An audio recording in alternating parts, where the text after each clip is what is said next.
এটা কথা মন কৰিছেনে ভ্লাদিমিৰ পুটিনৰ ৰাজনৈতিক ক্ষমতাৰ ৰহস্য যেতিয়ালৈকে আমি আন্তৰ্জাতিক নিউজ বা ৰাজনৈতিক নিউজ চোৱা আৰম্ভ কৰিছোঁ বা যেতিয়াৰ পৰা আমি ৰাজনৈতিক নিউজ বুজি পাওঁ তেতিয়াৰ পৰা আমি গম পাওঁ যে তেতিয়াৰ পৰা আমি জানো যে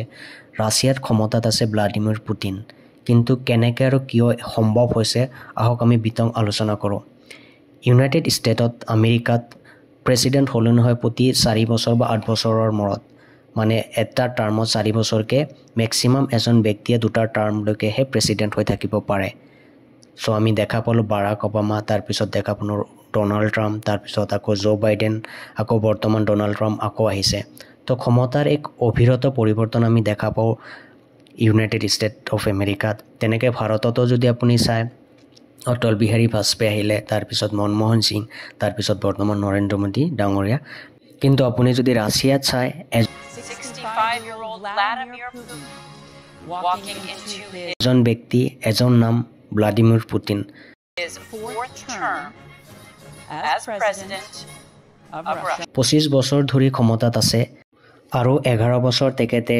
প্ৰেছিডেণ্ট হৈ থাকিব অৰ্থাৎ 2036 লৈকে ভ্লাদিমিৰ পুটিন ৰাছিয়াৰ প্ৰেছিডেণ্ট হৈ থাকিব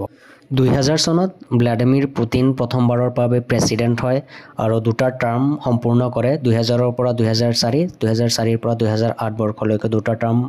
সম্পূৰ্ণ কৰে কিন্তু ৰাছিয়াৰ কনষ্টিটিউশ্যন মতে এজন ব্যক্তিয়ে দুটা টাৰ্ম কমপ্লিট কৰাৰ পিছত সম্পূৰ্ণ কৰাৰ পিছত তৃতীয়বাৰৰ বাবে প্ৰেছিডেণ্ট হ'ব নোৱাৰে তো থাৰ্ড টাইমলৈকে যিহেতুকে তেওঁ প্ৰেছিডেণ্ট হ'ব নোৱাৰে তো তেওঁ কি কৰিলে 2008 চনত প্ৰধানমন্ত্ৰীত ইলেকশ্যন খেলে আৰু প্ৰধানমন্ত্ৰী হিচাপে নিৰ্বাচিত হয় আৰু তেওঁৰ নিজৰ বন্ধু মেডভেডক ৰাষ্ট্ৰপতি বনায় আৰু তেওঁৰ যোনটো ৰাষ্ট্ৰপতিৰ ক্ষমতা থাকে পাৱাৰ থাকে সবখিনি পাৱাৰ তেওঁ প্ৰধানমন্ত্ৰীলৈ ট্ৰেন্সফাৰ কৰে কনষ্টিটিউশ্যনত এমেণ্ডমেণ্ট আনি সবখিনি পাৱাৰ নিজৰ হাতত আনি লয় আৰু তেওঁ 2008 চনৰ পৰা 2012 চনলৈকে প্ৰধানমন্ত্ৰী হিচাপে থাকে আৰু 2012 চনত তেওঁ আকৌ ৰাষ্ট্ৰপতিত ইলেকশ্যন খেলে আৰু আকৌ 2012 চনত তেওঁ ৰাষ্ট্ৰপতি হয় আৰু 2012 চনৰ পৰা ৰাষ্ট্ৰপতি হোৱাৰ পিছত তেওঁ এবাৰ কি কৰে যোনটো ৰাছিয়াৰ ৰাষ্ট্ৰপতিৰ কাৰ্যকাল থাকে প্ৰেছিডেণ্টৰ কাৰ্যকাল থাকে সেইটো নৰ্মেলি 4 বছৰ আছিল ইয়াৰ আগতে কিন্তু তেওঁ ৰাষ্ট্ৰপতি হোৱাৰ পিছত কি কৰে 4 বছৰৰ পৰিৱৰ্তে 6 বছৰত পৰিণত কৰে ৰাষ্ট্ৰপতিৰ কাৰ্যকালটো আৰু কিছুদিন যোৱাৰ পিছত 2020 চনলৈকে যেতিয়া তেওঁ ভাবে যে তেওঁ দুটা টাৰ্মহে প্ৰেছিডেণ্ট হৈ থাকিব পাৰিব 2024 চনলৈকে তো তেওঁ কি কৰে 2020 চনত এটা এমেণ্ডমেণ্ট আনে যোনটো এমেণ্ডমেণ্টৰ তেওঁৰ যি আগৰ কাৰ্যকাল আছিল সব প্ৰিছেট কৰি দিয়ে জিৰো কৰি দিয়ে তাৰ মানে 2024 লৈকে তেওঁ ৰাষ্ট্ৰপতি হিচাপে